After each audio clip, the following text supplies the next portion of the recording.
Greetings, everyone. Good morning, good afternoon, good evening. This is Michael Schenk. I'm the Communications Director for the Carbon Neutral Cities Alliance. And this is part 2 of our food-based conversation, plant-based conversations, sustainable diets conversation within the CNCA and USDN community. We had one late last year where cities shared their food policies and food strategies, and there was a request at that time for more of these conversations and specifically for some messaging support, messaging help. So I'd like to welcome everyone to our conversation today about communicating plant-based diets. I and Julia Peak, I'll turn over to her for a quick introduction before we turn back to Michael Batista for a run of show. But she and I will be presenting a lot of work that WRI, World Resources Institute, has put together based on their polling and surveying and data research around what works best when messaging plant-based diets. So we're excited you're here. Thanks for joining, and feel free to join via webcam. We want this to be informal Q&A conversation about lessons learned, and we are going to have questions and question and answer opportunities throughout the call and at the end, and we look forward to folks sharing what's working for them in their communities and cities. So highly encourage webcam if you can, because we want this to be a conversation, video conversation. And we are using a PowerPoint throughout this presentation. So if you are calling in by phone and don't have access to the PowerPoint, we can share it later. Julia, do you want to make a quick intro before we pass it back to Batista? Sure, thanks, Michael. So really great to meet everyone. Looking at the names, I think I know some of you, but not all of you. So excited to meet you all today. My name is Julia. I'm the Communications Director for the Urban Sustainability Directors Network. You guys know who we are. And super excited to be on this call with you this morning. And like Michael said, we are going to be asking you some questions. As anyone who has joined some of my webinars know, I have an extraordinary tolerance for awkward silence on webinars. So I'm just going to preface this with that. So please do, let's have a conversation. It's early/late for a lot of us. So this is going to be more interesting if we can interact a little bit and not just have us talk at you. Over to you, Batista. Thank you, Julia and Michael. So just a quick note that we're recording the session to make this available to those that are unable to participate today. And very quickly, I'm going to go through who joined us on the call so far. But for your reference, for those of you that are new to Zoom, you can unmute yourselves and go on webcam when it's time for the Q&A, which will be sprinkled throughout the session. Otherwise, if you're on the phone, you can unmute yourself by pressing *6. If you'd like to, you're also welcome to type directly into the chat box. Or if you'd like to raise your hand, that's another option. If you just sort of hover your mouse over your screen name, you can raise your hand. So very quickly, let's go through who has joined us so far. We do have a caller who's on the phone. So for you, I do believe you've registered actually. So for you, when it's time for, if you have a question, if you could just introduce yourself, since we only see your phone number here in front of us. So quickly, who's joined us so far? We have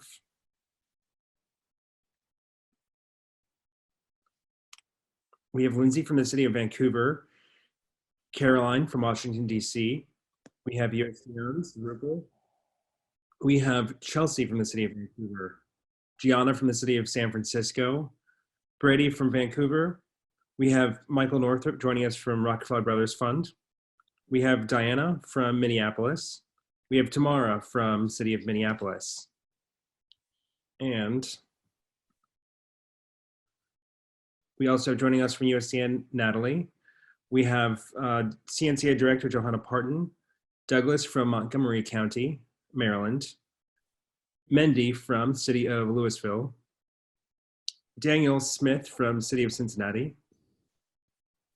We have representation from the City of Copenhagen with Marianne, and we'll probably have more joining us throughout the start of the session. But for now, we shall get started. So back over to you, Mr. Michael Schenk. Thank you, Mr. Michael Batista.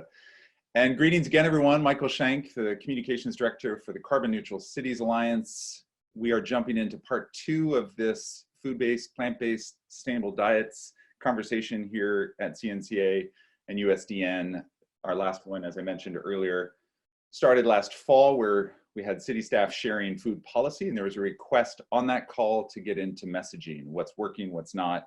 And so what Julia and I will be reflecting back to you here is a lot of the work that WRI has published, because they are doing deep dives on this. They have great resources for all of us to use. And so we're just going to share some of that. We've presented some of it in easy, bite-sized, chewable chunks.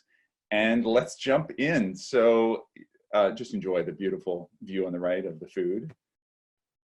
Let's just level set here in terms of getting a base foundation on food data. I think we all know this, but we wanted to start, Julie and I wanted to start with just a recognition of where we're at on the data. Again, WRI producing really great charts and graphs on this. If you take a look at the blue is water. If you take a look at the orange is GHG emissions. And if you take a look at the green, that's land use.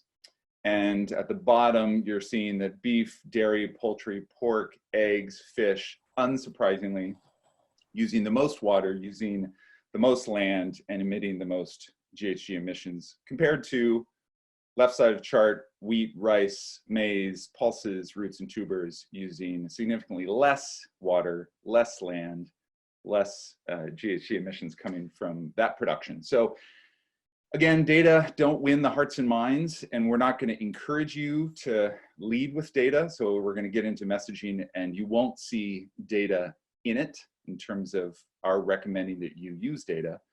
But we just want to build a foundation here of where we're at with plant-based emissions, plant-based water use, plant-based land use versus the animal industry and what it's producing, what it's using. Second slide here, same thing, presented a little differently with the addition of cost. So you'll see on the right, the cost, retail price per gram of protein. This is interesting as well in terms of beef's cost per gram of protein, lamb and goat's cost per gram of protein, poultry, pork, dairy, etc. And then the only plant-based high cost is nuts, as you see, fish also quite high, compared to rice, beans, corn, wheat, using a lot less, not only in terms of emissions, but costing a lot less for consumers. So I trust that this is understood across the board, across USDN and CNCA, but we just want to reflect back where WRI's data is, and that's confirmed by different data production houses, think tanks. Chatham House also has some good data showing that beef protein versus plant-based protein is 150 times the GHG footprint than plant-based protein. So you can use different data sources. Obviously, you might have your own that you use. You might have in-house. You might have city-based data producers that are providing you good data, but we just wanted to offer this up for you now. So the second piece here that we want to talk about is behavior change. WRI in their Better Buying Lab has done a ton of work researching how do we change behaviors around diets, and that's what we're going to be drawing from for this next section too.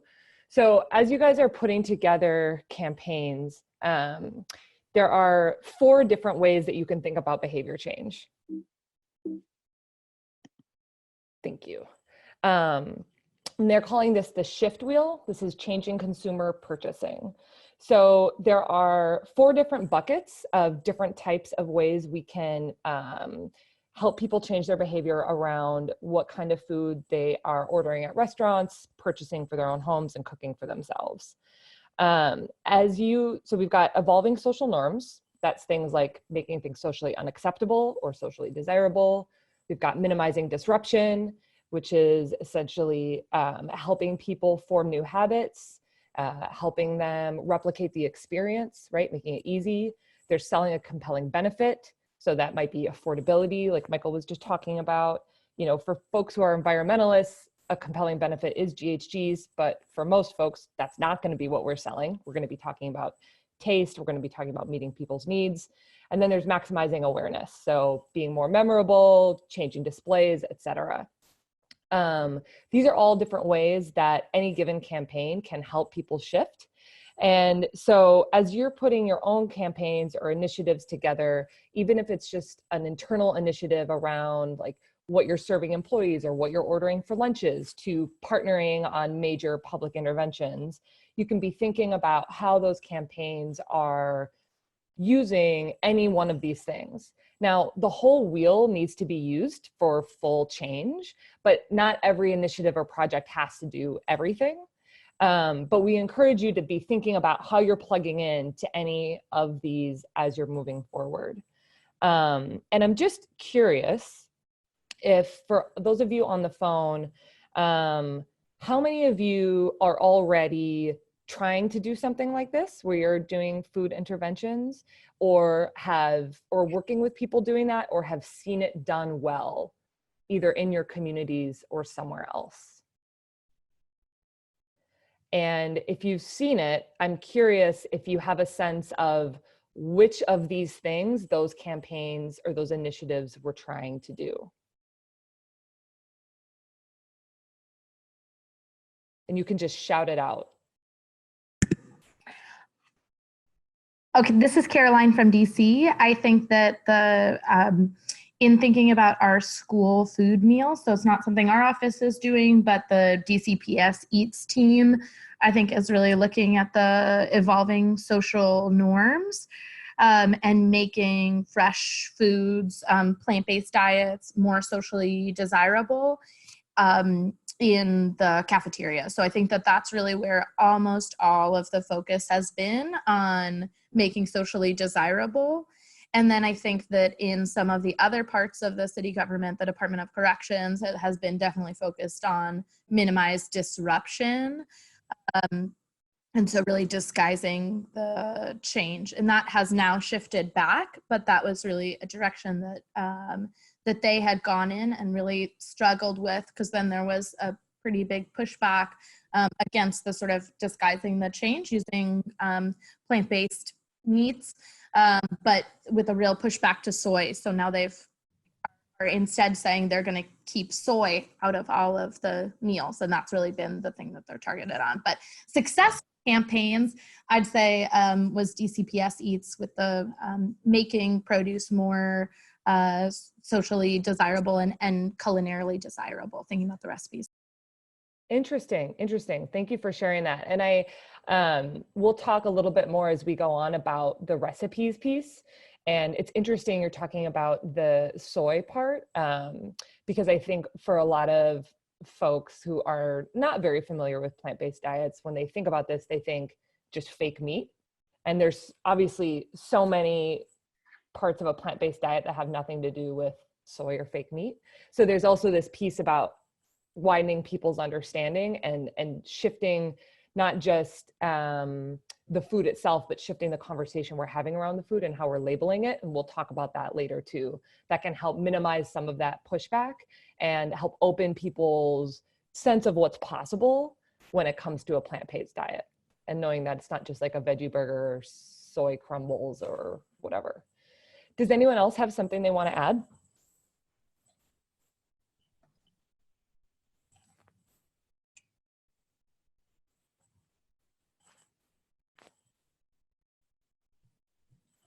Again, if you're on the phone, you can unmute yourself by hitting *6. You can type directly into the chat, or you can raise your hand by hovering over your name in the participant tab, or you can simply unmute yourself and get on webcam.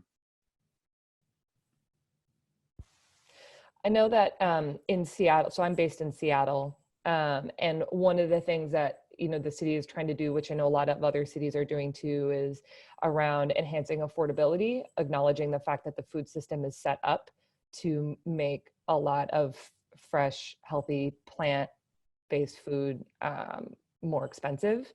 And so there's numerous initiatives to make that more accessible. FreshBucks, being able to spend double the amount of EBT, like food stamp money, on fresh produce as opposed to other kinds of food or box food. So again, as you're going through this, like as much as possible, a campaign that is trying to do multiple of these will also be more successful than a campaign that is only focusing on one. So being able to both remove barriers, make more appealing, shift the actual display or interactivity, the menu, whatever it is with the food, all of those elements will help make a campaign more successful going forward.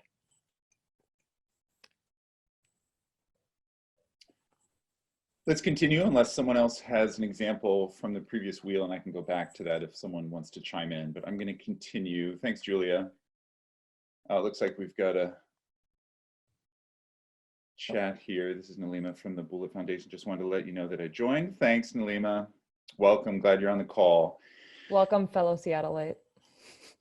So for those within CNCA, you'll know that I've written on this before, and I've done some trainings on behavior change communications for CNCA cities before. Julia has as well for USDN cities, and so this is something we're focusing on heavily going forward. CNCA has some writing on this on our site if you want to read further, but we're just going to identify a couple of these concepts here. And if you want to study more on these concepts, they're available at the following URL, ideas42, the number 4, the number 2.org. They talk a lot about these. And so I've extrapolated them and applied climate behaviors to them. But I just want to look at 3 or 4 of these very quickly. If you look at social norms, loss aversion, status quo bias, availability heuristic, and identity, those really relate to plant-based diets and encouraging people to change their behavior. Let's just touch on them very briefly. So when you think about the availability heuristic, that's people's ability to remember, recall something that allows them to change their behavior. So with vegetarian food, plant-based diets, do people know what to cook? Do they have recipes available to them? When they think about changing their diets, changing what they cook at home, changing what they prepare at home, do they have at the ready? And are cities in a position to provide them with, and this is a question, this isn't a statement, with recipes so that they know what to cook if they do want to make the switch? If they are making the switch to plant-based diets and getting off meat, getting off animal, is there a loss aversion? Do they don't want to lose what they had? And so that's why initially coming out of the gate, plant-based diets really pursued veggie burgers because people wanted to keep their burger consumption. And so the idea there was like, well, you don't have to lose anything in case you're fearful of avoiding, you know, the loss of that burger taste. We're going to provide you with that with the Beyond Meat or the Impossible Burger. So just being mindful that people don't want to lose what they're accustomed to, what they love, especially with food consumption, because it's very personal. And it is part of their identity. So we're going to jump into identity here a little bit, because especially in the United States, but in other cultures as well, other countries as well, meat-based consumption is very much part of the national identity. And so when we think of building a new identity, tapping into a new identity, with plant-based diets, how are we mindful of the pre-existing identities that might get in the way of that behavior change? And just accounting for them, acknowledging them, recognizing them, and in some countries and cultures and contexts, meat-based consumption is very much part of the identity. And then in terms of social norming this new behavior, if we want people to switch to plant-based diets, how are we creating communities where it's cool, where it's socially acceptable? This goes back to the wheel that Julia talked about in terms of highlighting these new social norms, creating positive association, affiliation with those new social norms. Can we as a city create, share back, build a movement where it is cool, it is socially acceptable, it's fun, we're creating fun environments, certainly post-corona virus, where we're coming together and it's cool to be a part of this new community, this new culture, this plant-based community. And then lastly, in terms of the behavior change concepts that I've lifted up here with status quo bias, especially with food. You probably know this, if you go to a restaurant, you order the same thing every time. How do we make it easy for people to slightly change what is rootness for them in terms of what they cook at home or what they order going out? So you'll see later, we'll talk about this with some of the studies and data that WRI have. When you integrate vegetarian options, plant-based options into a menu, and not have them separated out, people are more likely to order it because, again, status quo bias is that you're going to go to your menu, you're not going to deviate and look at a separate vegetarian menu. In fact, you're going to look at your normal menu. And so when the food is integrated into that normal menu, you're more likely to order it than changing the status quo bias and your preference is either cooking at home or ordering at a restaurant. So just mindful of that. How do we make it easy for people to make the shift? How do we create a culture of cool around it? How do we build a new identity that is consistent with the country's identity, the culture's identity, the context identity? And then building food that is really appealing so people don't feel like they're losing anything if they make the switch. And finally, burgers are getting to this place where they are delicious. People don't feel like they have to lose anything if they make the switch. And that, again, if you want to read more about anything here that you're seeing, ideas42.org, but also on the carbonneutralcities.org website, I write further about this in terms of helping shift climate attitudes and climate behaviors. I just wanted to touch on a little bit, so we're mindful when we're asking people to switch to plant-based diets, we're mindful of what's gonna be an obstacle for them and how to account for that so we make the switch as easy as possible. Yeah, I think it's like, in this, I talk about this in any kind of behavior change campaign. It's just like the overall takeaway at the end of the day is we are followers. We are all followers, even when we don't want to think we're followers. Almost everybody's a follower of some kind. We want things to be easy. It's really hard to learn and do new things for entrenched behavior, and few behaviors are as entrenched as eating. And so when you think about that, like, someone's really stressed out and they're going to the store on Tuesday and it's like, I'm tired, like, what am I gonna buy? Like, I'm gonna buy the thing I'm always used to buying. Same thing with going out. So the more that we can imagine that state and then try to find ways to help make that easier on people, the more successful that we're gonna be. So this part's kind of fun. I get the fun section of this, and then Michael gets the more serious section of this. This is some messaging guidance, again, from WRI. And we are going to walk through a list of do's and don'ts, but we're going to start with the don'ts. These are the kinds of things that you should not be saying, or your partner should not be saying, when you are engaging in any kind of plant-based initiative, conversation, campaign. Like, anytime you're writing about this or speaking about this, these are the kinds of things that we don't want to say. And this data came from their experiments in restaurants and markets. So they had, again, they had this happening in several locations around the world, and they've also searched the literature for other kinds of studies about this. And it's all based on menus and supermarket sales for plant-based food versus meat. So that's where all of this data came from. So that's the language that suppresses sales of plant-rich foods. This is all at markets, restaurants, grocery stores with markets, stuff like that. So the first one, don't use meat-free, because meat-free means less of what meat eaters like. Going back to what Michael was talking about, this is like loss aversion. This is also just highlighting the thing that it's not, which, like, doesn't make any sense if you think about it. Like, what is it? It's meat-free. Okay, but like, what is it? Like, I don't want to order something that's just meat-free. Like, that sounds boring, and I don't even eat a lot of meat, right? And so this is, like, to that point, like, vegans, what my parents think I eat, what my grandmother think I eat, like, the joke that, like, what is vegan? What is vegetarian? Is it just grass? Maybe flowers. It's actually tons of amazing, beautiful, super tasty food. But when we say meat-free, that is not what's conjured up, right? So we want to stay away from that language, and we want to move towards more descriptive language, which is what Michael is going to talk about. Vegan, also, don't say vegan. Vegan means different from me. That's a really polite way to put it. I think that we all have had, like, heard people's associations. I mean, I've certainly, like, oh, this is really good. Like, there's this incredible vegan ice cream place in Seattle. It's like amazing. It's plant-based ice cream. That's how they talk about it. And it's always full. There's always a line out the door. And I hear people in the line talking about, like, oh, like, you know, vegans are the worst, but this ice cream's the best. So it's interesting. Like, they love the ice cream, but they have this association with, like, vegans that's very negative. Not fair, but again, since we're trying to get people to change behavior, we don't want to use language that's going to be alienating and say, like, I am not that. People don't have that association with plant-based. They do have it with vegan. Vegetarian. healthy but unsatisfying food. This is another funny one. I'm sure you guys have heard this. This like that it's great to be vegetarian, but you're always hungry.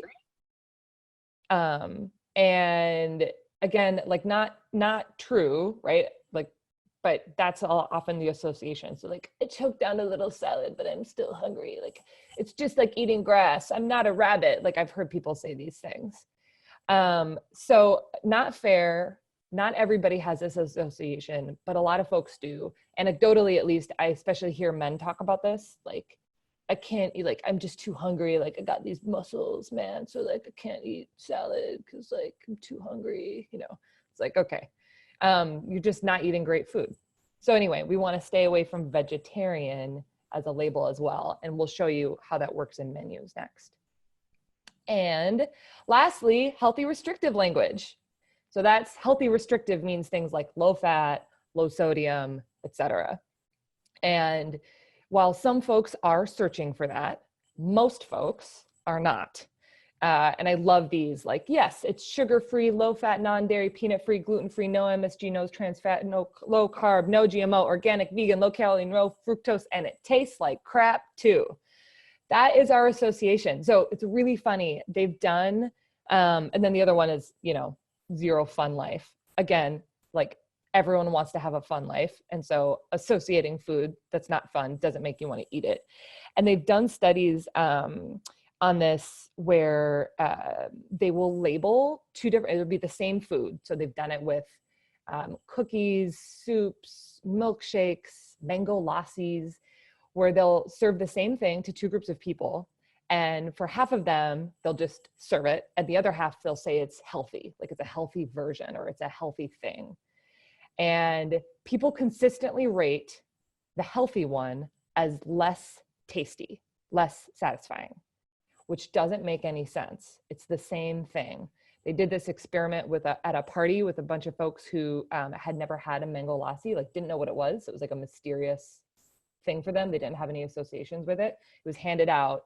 And the group that got the healthy one were 55% more likely to rate it as less enjoyable. So we have this association that healthy equals like, I feel virtuous, but it's not actually delicious. So we want to stay away from that language too. I don't know why we're like that, but we are. So emphasize instead of what's not in food, emphasize what is in food. Michael. And we encourage everyone to just Google meat-free, vegetarian, vegan, and you'll see some of the memes that come up to see what we're up against in terms of the don't list. So I just want to reaffirm the don't list. When Julia and I went online to Google vegan and all the memes associated with it, and vegetarian, all the memes associated with it, or meat-free or meatless, there's a lot of harsh stuff out there. So it's good to just understand the playing field in terms of messaging going forward. Now, the do list, highlight provenance, so where the food came from. And if you look at the far right, we've included several pictures here from Berkeley's Farmers Market, and then to the right, you'll see a food shed from Vermont. We have a restaurant up here in Vermont where I live called the Skinny Pancake, and everywhere you go to the Skinny Pancake, whether it's at the airport or downtown Burlington or Montpelier, you'll have this food shed that shows you where your food is coming from. And it's a great way for people to understand where their food is coming from. Vermont, of course, prizes and prioritizes local farmers. But where you can in your city, how do we show your residents where your food is coming from, where their food is coming from? If you do so, people are more likely to enjoy it, engage it, and certainly with plant-based diets, to the extent that you can do that, there's a clear benefit in sales. Again, this is where the data come from in terms of sales, if you can highlight the provenance. Similarly, and unsurprisingly, spotlight flavor. I've been a vegetarian for 20 years, and I am finally seeing menus, restaurants, markets do a much better job of spotlighting flavor when it comes to plant-based options, not alternatives. Again, similar to the energy front, we shouldn't talk about this as alternatives, but these are plant-based diets. These are foods that we can eat. They're not alternatives somehow outside our normal status quo bias. And you're finally seeing menus and markets do a much better job. And for those of you looking at the PowerPoint, you'll see some of these pictures of plant-based options. They look delicious, and in your descriptions of, which we'll highlight in a second, how do we use language to talk about this mouth-watering plant-based option? Again, not alternative. And emphasizing the food's look and feel. This may sound a little weird to talk about a food's look and feel, but if any of you are on Instagram, and those of you who at restaurants take pictures of your food and post, which I'm guessing is a majority of you, we all, well, I won't say we all do it, but a lot of us do it. And we have some pictures here of people taking pictures of their food and posting. You'll see people using mouth-watering language. So we pulled 2 posts, Julie and I did, and you see, for those of you on video and who can see this, I'll just read this one out. This is one vegan food option on the left. Get this one while it's hot.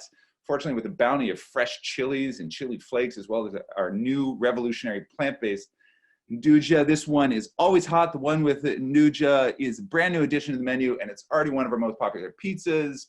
Hashtag Plant Pioneers. And the one on the right, grilled cabbage steaks with spicy and herby jalapeno chimichurri lentils, is perfect for dinner or packing for meal prep. This is the kind of dish that only gets better as it marinates. You can see the hashtag at the top, vegan food porn, if you want to look for more on Instagram to get a sense of how people are talking about plant-based diets, using really flavorful language, highlighting the food's look and feel.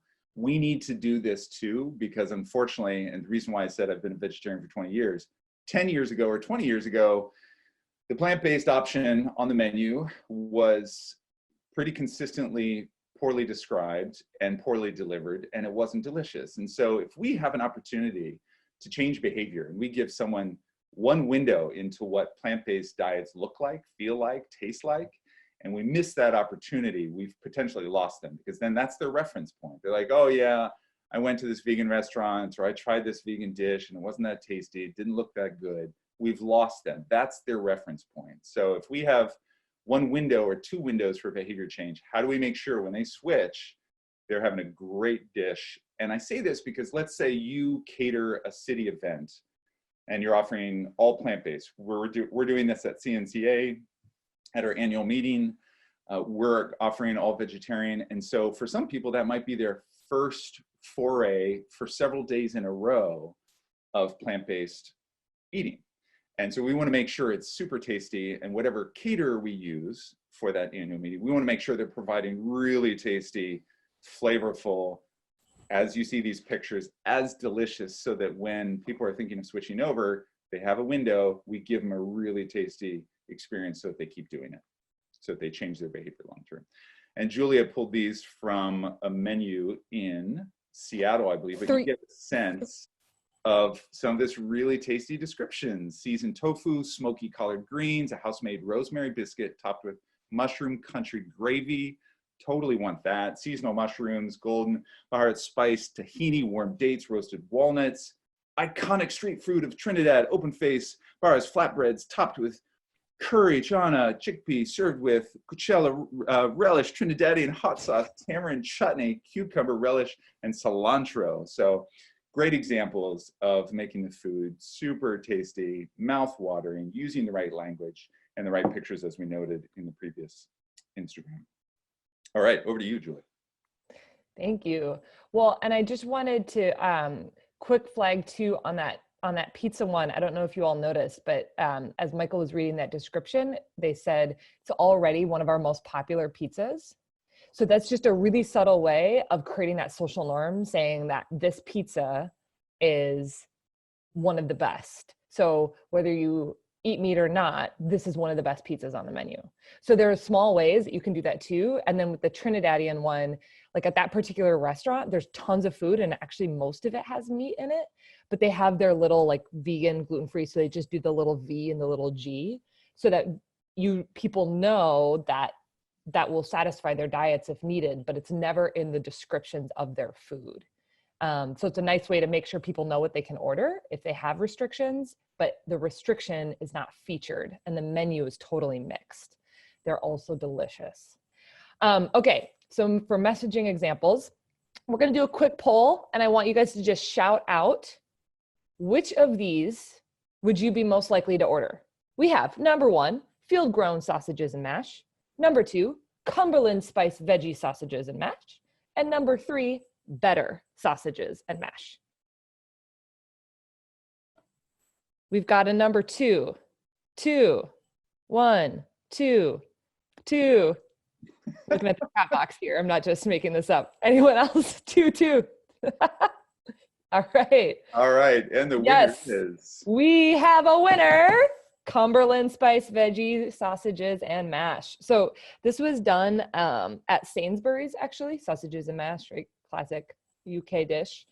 And they switched up they didn't switch the food at all. They just switched up the description and saw a massive spike in sales for the Cumberland spiced veggie sausages and mash. So we have both talking about flavor, because we've got the spiced situation. We're talking about provenance, the Cumberland spice.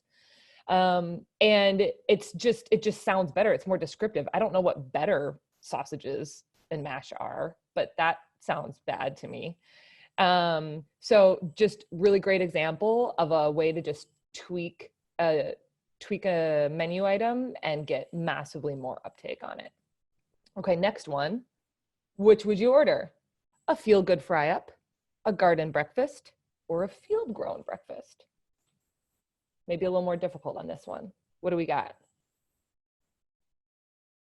3, 1, 2.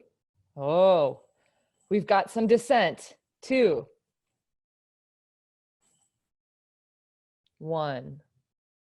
Folks are like, this is hard. I'm not feeling pulled to any of these. This is one of those mornings you're at the menu. You're like, I don't know. What do I really want? So field grown in this case was shown to be the most popular. Not as drastic as our sausages and mash example, but nonetheless, a meat-free breakfast now, if it's a field grown breakfast, makes it more appealing to people. Thinking about where it's from, it's still showing that it's plant-based, but it is more delicious. A feel-good fry-up is the kind of thing that appeals a little bit more to that healthy, kind of what we're talking about, the healthy restrictive label. So while maybe it was appealing for some folks trying to be on a better diet, not as appealing as something that's more descriptive like field-grown.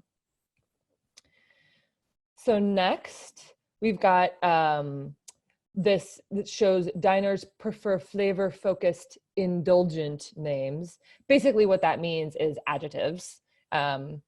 Anything that is actually describing the food in an interesting way. So spiced, smoked, creamy, melt in your mouth, anything like that that's describing the food makes it more likely to be ordered by folks than, again, talking about the health or just the basic.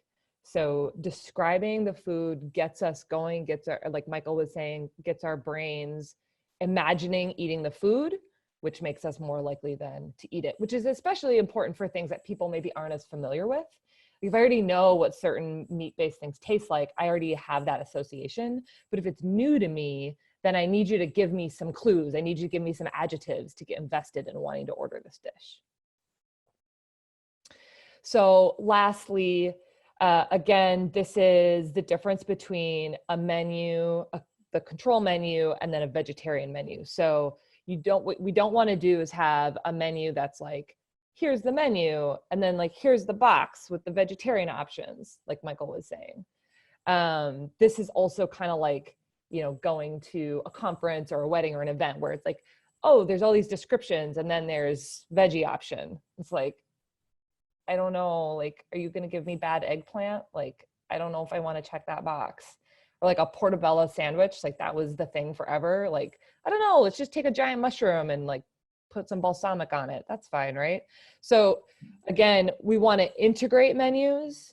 We want to integrate options. So again, whether it's at a restaurant, at your cafeteria, at your conference, at whatever it is, having everything together and everything equally described well makes it more likely that people will order it rather than this aside that says vegetarian.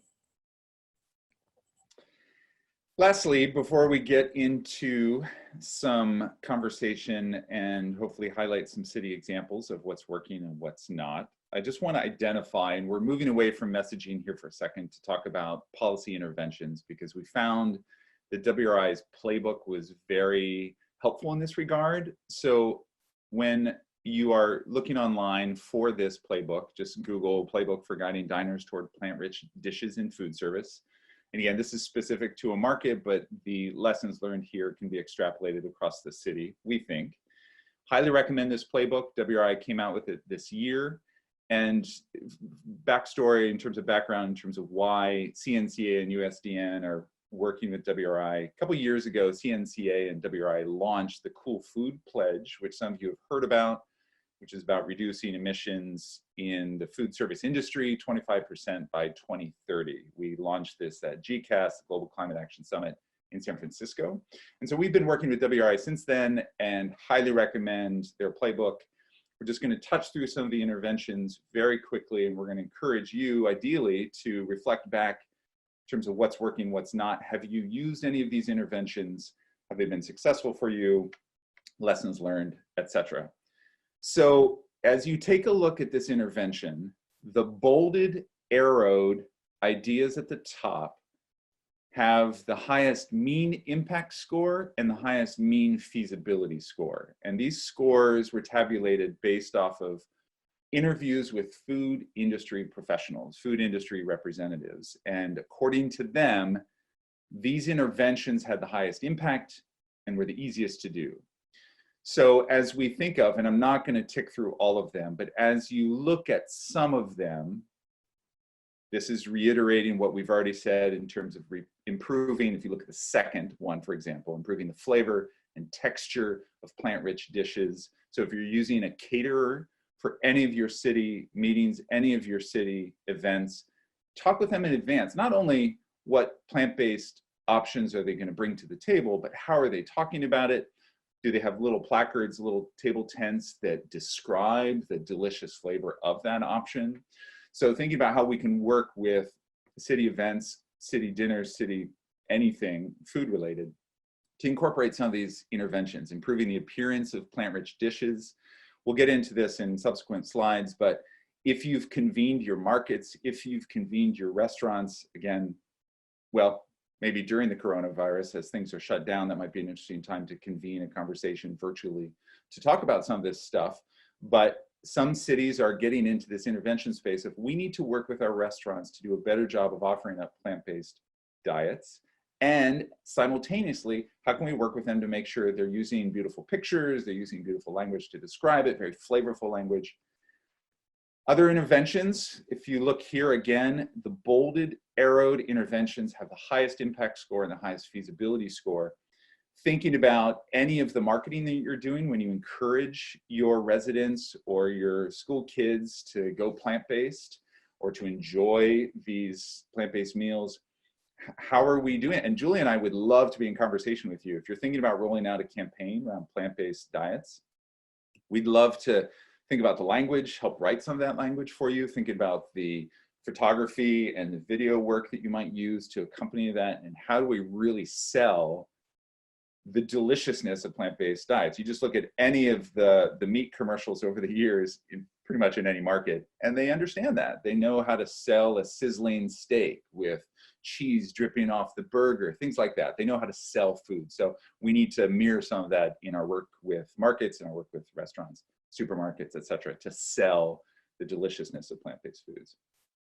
Again, looking at the bolded, arrowed, high impact, high feasibility, using language, thinking about menus, integrating the menus, not having separate vegetarian menus, so integrating the plant-based options within the main menu. So could you convene a conversation with your restaurants or anything you're doing internally with the city to have that integration, to make sure the language on the menu is recommending, but it's integrated, it's not separate. And again, the language is using flavorful language, very colorful language, etc., to describe the deliciousness of the meal. A few more. This is about displays and plant-rich food displays in buffets, shelves, food carts, etc. Could you convene your supermarkets? Could you convene your restaurants to have these conversations using some of this data and saying, these interviews with food industry representatives found that this had high impact. It was also feasible to do, could we work with you, restaurants, supermarkets, to do the following?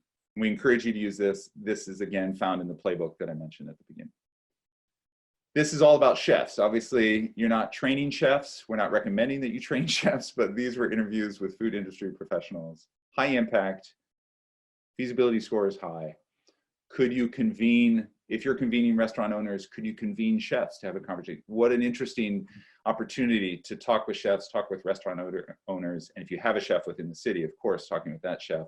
But we do this in other industries. We'll convene business owners to talk about electrifying buildings and decarbonizing buildings. We'll convene utilities. We'll convene energy producers to talk about renewable energy. Can we do the same with food industry professionals, whether it's the supermarkets or the restaurants, just to have a conversation about integrating some of these interventions? This is where Julie and I want to get into more conversation with you in terms of what's working with your messaging. Any of these interventions that you're deploying or employing at the city level, are you accompanying it with any of the messaging tips that we've reflected out based on WRI's study and survey? When I first sent out this announcement, I solicited among CNCA cities if anyone had any lessons learned. And a lot of it's still new for a lot of cities. So we recognize that maybe we're not yet at a point of lessons learned, but we'd love now to spend the next 30 minutes sharing out what's working when it comes to messaging plant-based diets. So we want to turn it over to CNCA cities, USDN cities on this call to share what's working, what's not in terms of messaging specifically.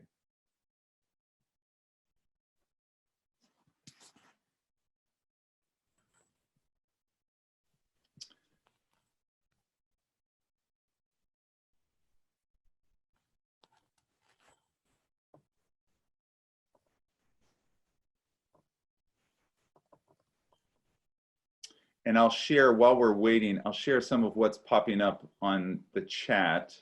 Here in the city of Cincinnati, the food stamp benefits, again, these are more policy interventions, but they can perhaps lead us to a conversation about marketing and messaging these interventions.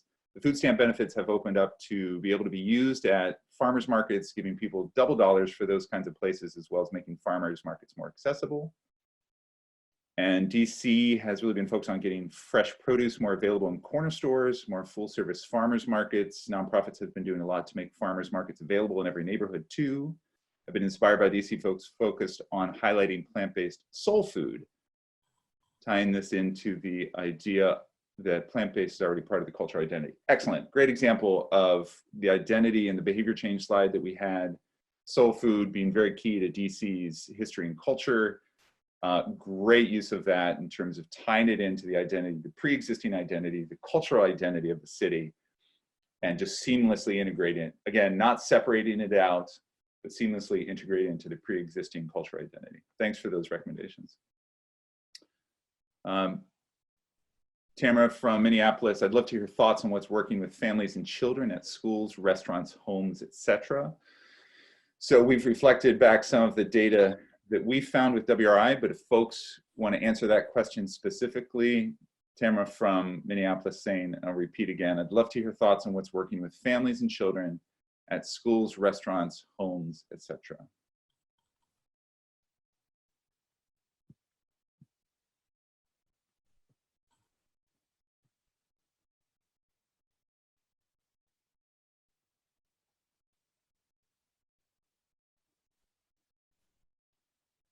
So this is LP from New York City. So I can just share a little bit of context from our school system on that last question. So actually, when we first implemented Meatless Mondays in our schools, we didn't make a big fuss about it. And I think we waited a couple of months until after that had been implemented to really start talking about it publicly. The school food team, and I'm not part of that team, so I can't speak for them, but based on sort of what I've been speaking about with them, really wanted to just kind of make it seem as natural and normal as possible. So they didn't, it's kind of similar to some of the tactics that were highlighted, and thank you guys so much for walking through this. This is super helpful. I'm going to take all this back to my team right now. But sort of like integrating these things in as though they were just totally standard and not sort of like meat free or meat less, just kind of a different set of items on the menu.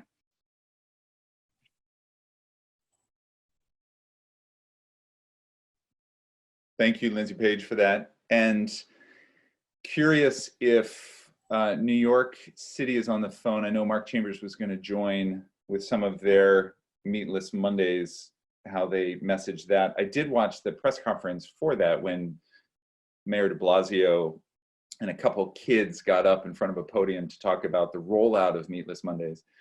And the kid captured it well because he talked about his favorite plant-based plates.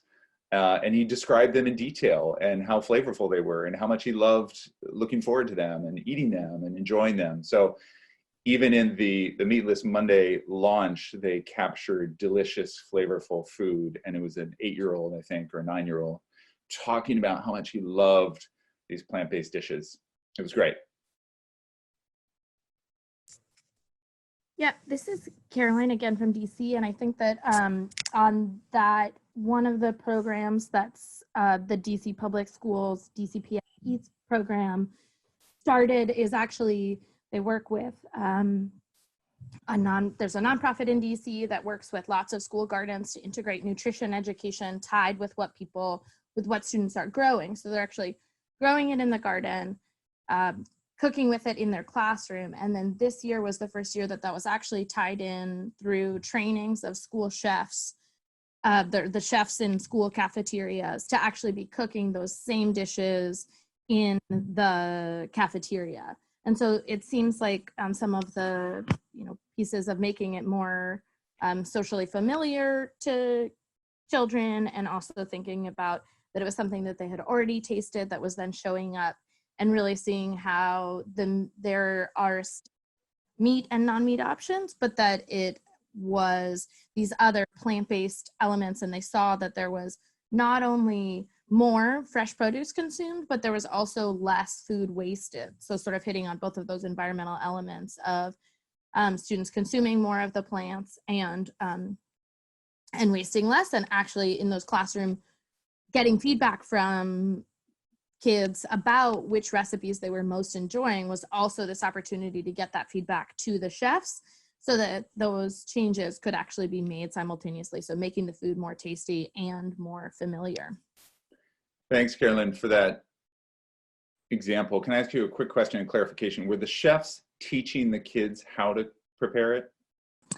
Good question. So there are folks from Food Prints, which is the local nonprofit, or it's a part of a nonprofit that also runs farmers markets through the district. So they have who are in classrooms doing garden-based and cooking education. They also then did a training with the cafeteria chefs. So chefs who've been working in school cafeterias for decades, who had been, because of the way the food system was, less familiar with using fresh produce instead of frozen, but then also maybe hadn't been cooking with some of these plant-based materials either. And so it was really a training for the cafeteria chefs as well. And that was all part of the good food purchasing program, which DC implemented, which was really, because we don't have a lot of meat production here, by making this question of provenance, by driving more local purchasing, it's also driving more plant-based consumption because that's what we're growing in the area. So that's sort of how that all came to be. Yeah, I like that. And thinking about a meat eater that we might want to convert over to a primarily plant-based or plant-rich eater, I'm thinking through a couple of the components of your story. One, it's local, so that meat eater might prefer local. And so anything local sets a safe foundation for that meat eater because, like, it's local. We have local pride. We want to support local producers, etc. Two, it's kids getting involved. We love kids. That's a safe territory to talk about alternatives to behavior. And then thirdly, in terms of the skills building, even job training, I like that component, which is why I asked if it was involving, chefs training kids in a certain skill. So you've got all the components of a really rich, relatable, accessible foundation, and then we're adding in plants, but we've got local, we've got kids, and we've got job training, skills building, which are compelling to, I assume, the whole community. Other examples? So There is a question in the chat from Diana from Minneapolis. I'm curious to learn more about how we can replicate some of these behavior change tactics on a larger, more general basis, i.e. citywide communications, rather than smaller, more confined environments like schools, restaurants, etc. So I'm just curious, can you say a little bit more about, like, it sounds like you might have something in mind here about what that would look like? Or do you have an idea sort of simmering on the back burner about what this might look like, a city campaign or initiative that you guys are thinking about unrolling that you would want to get some ideas and feedback on from folks? Hi, Julia, it's Diana. I don't have a specific idea for a campaign. I know that when we had been thinking of planning for the USDN Communications Conference in Boise, we were thinking of more of like food waste related tactics. It just seems like a lot of these recommendations and examples cater more to kind of specific situations where you can control like what type of food is being presented and how to describe it. So I don't have a specific campaign in mind, but I'm just wondering how we can use these tactics if we were to decide to do something more broad or general, or if that would even translate at all. Yeah. So I think, so one thing I would say is when it comes to any kind of citywide campaign, like let's just say you're doing a campaign, a citywide campaign encouraging more plant-based diets, or if you're trying to do something around the intersection of like food waste, local food, plant-based, what I would do is I would take these insights and I would say, okay, you already have some guidance for messaging. So again, emphasizing what you are wanting to encourage people to eat rather than what you're telling people not to eat, right? A lot of these takeaways are about not focusing on what something is not, but actually focusing on what it is. So delicious, plant-based, local, etc. And that's where, and I'm just seeing another note here to Diana's question. I have colleagues pretty reluctant, already widespread plant-based campaigns, so struggling to figure out what a non-preachy citywide campaign could look like. And then another question, does anyone have examples of testing this out internally, e.g. with the corporate policy on plant-based low carbon catering for city host events? Okay, all great questions. So now we're getting into it. This is awkward. Nobody wants to do this in the US at least, because it's hard. And we don't like being told what to do ever. We don't like to be told what to do during a pandemic, much less being told not to eat burgers all the time. So it's difficult. So I think part of this is like, these are insights that can apply to the non-preachy part. Like if you're just talking about like, this food is delicious, it's local, here's what it is. That's very different from going hard on vegetarian, vegan, GHGs, environmental shaming, etc. So I think that's the first insight. We're getting away from the hard environmental piece. We're getting away from the hard data shaming piece. We're getting away from language that is alienating, and we're moving towards emphasizing local food. We're moving towards emphasizing delicious food. And I think those, like, that is an underutilized part of this conversation. So one, I would take those insights to any of those campaigns. I also think that as you're doing this, looking at that shift wheel, I would put together a campaign that was utilizing at least one action from each of those quadrants to help make sure that it's actually going to help shift people's behavior. So that might be around addressing obstacles. So do people even have access? And I know there were a lot of conversations in the chat around ways people are trying to make the food more accessible to people. That's huge. Again, talking about how it's messaged, talking about like where it's available, even along displays. And this is where if you're convening markets, places downtown where people are often doing grab and goes, that's a subtle way to increase, that's a sort of behind the scenes campaign that will help increase plant-based consumption. So when people go to grab and goes or they go to those markets, they can change how they're arranged to make people more likely to buy plant-based food. If I can just weigh in here too, some of you are asking questions, big questions about how do we build a campaign on this, and that's what Julia and I are here for offline, to work with you in building out some of these campaigns. Also, I think, Carolyn, you mentioned that internally there's some reluctance. This is where in our campaign build out, we recommend tapping surrogates to say what you can't. Sometimes a city can't say something, and especially if there's reluctance internally with colleagues. How do you tap surrogates, cultural influencers within the community, either health professionals or cultural influencers, because someone raised the question, I think, out of San Francisco, about how do we also touch on health. So finding the right messengers to speak for you when you can't speak. But for those of you who are thinking about citywide campaigns, please engage us. And that's why we have this slide up with our email address, so that we can work with you in some of the build out of those campaigns. And also why we're hosting this webinar, because we want people to share what's working in their campaigns, in their messaging. I do see a question that has to do with policy. And for those of you on the chat, Mendy, you had asked, curious about internal policies or requirements. Given that this call is really about messaging and marketing and communications and campaigning, for those who want to connect with Mendy and talk internal policies, we highly recommend that too. We're trying to keep this call really about marketing and messaging. But Mendy, I want to make sure that your question is answered. It looks like you're engaging Tamara right now. Other ideas, other lessons learned in terms of marketing you used or messaging you used or communications you used that worked really well? I want to identify, Tamara, you mentioned, I'm just going to read out your comment on chat. Thanks for all the examples. In Minneapolis public schools, they provide taste tests to kids of new non-meat menu items, but they don't describe it as without meat, but rather with fun names, and they earn stickers. They've been adding more delicious, culturally representative items on the menu that are plant-based. Excellent. Thanks for that. So one other thing I just want to add, looking at the conversation right now on chat as well, is that, you know, we talk about, say, like a citywide campaign. And again, any of you who've been on any of my workshops or learning groups or webinars know that I repeat, I think, every single time that the public is not an audience.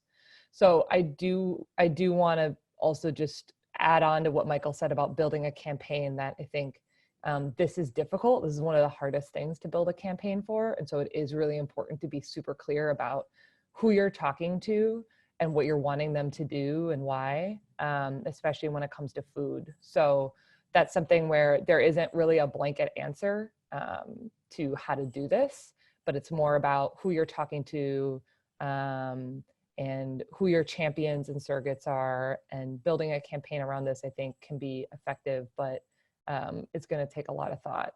So that's something, again, like Michael said, we would be happy to partner with any of you guys to walk through.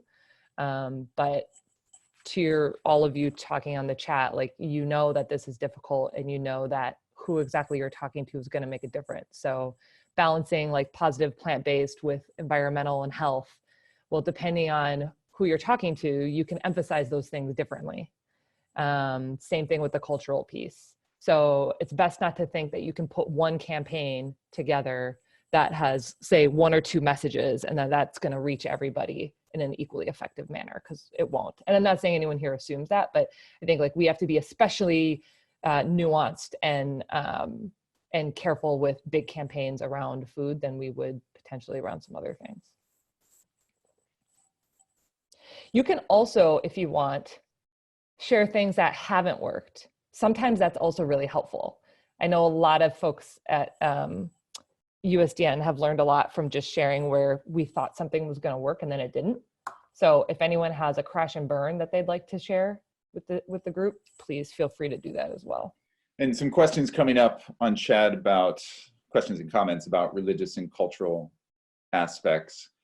And again, if I were to, with a city, build out a campaign on this front, we'd want to identify leaders within whatever religious or cultural community you're talking about. Mm-hmm. And there are vegetarians and vegans across all religious communities and cultural communities. So finding them and working with them to do the campaigning, communications, messaging, and marketing is key, clearly. And also to back burner some conversations that might be intractable for a while, and really pursuing the safe middle ground, some of the interventions that are going to be easier to do now, rather than tackling all the hard stuff right away. How do we build out in the safe middle space where we can grow the plant-based community, grow the plant-based behaviors, and eventually, you know, the religious aspects, the cultural aspects will have options and leaders and influencers more vocal than they've ever been. That might be a couple years out, but again, I would be identifying the influencers within those communities first and foremost.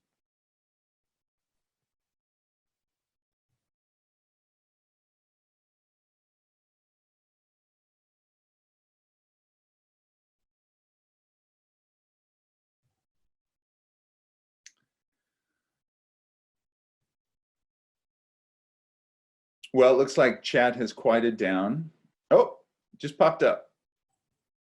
Carolyn sending out a resource, yumpediatrics.com, Y-U-M pediatrics.com. It's an example of more of the health food pediatrics connection. Working with kids, their messaging is very much about making fruits and vegetables a part of the health conversation and making kid-friendly recipes, making cooking fun. It's a pediatric practice, so not a government program, but some neat examples there. Thanks for that. Appreciate it. So just to reiterate, feel free, USDN cities, to reach out to Julia Peak, CNCA cities to reach out to me if you're thinking about building out a campaign and you want some help with creatives, whether it's language or thinking through visuals or thinking through campaign rollout.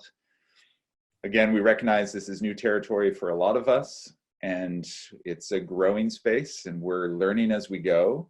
We highly recommend WRI's messaging tips and techniques, which we shared out here. The playbook is available online, and we will share this PowerPoint with anyone who wants it. Thank you all so much for being on the call. Please reach out to us later. Michael Batista has a poll that he's going to share out. And Julia Peak, any final words on your end? No, not at all. I hope you guys do reach out if you are wanting to noodle on how to do this, even if it's half-baked. That's great. I love half-baked. I love fourth-baked ideas. Email me, call me. Let's have a conversation about how to do this. Thanks again, everyone. Have a great day. Oh, we got another recommendation from Carolyn, dryum.org for the recipes. Excellent. Thanks, Cool. everyone, so much for your examples, for joining us today, and good luck.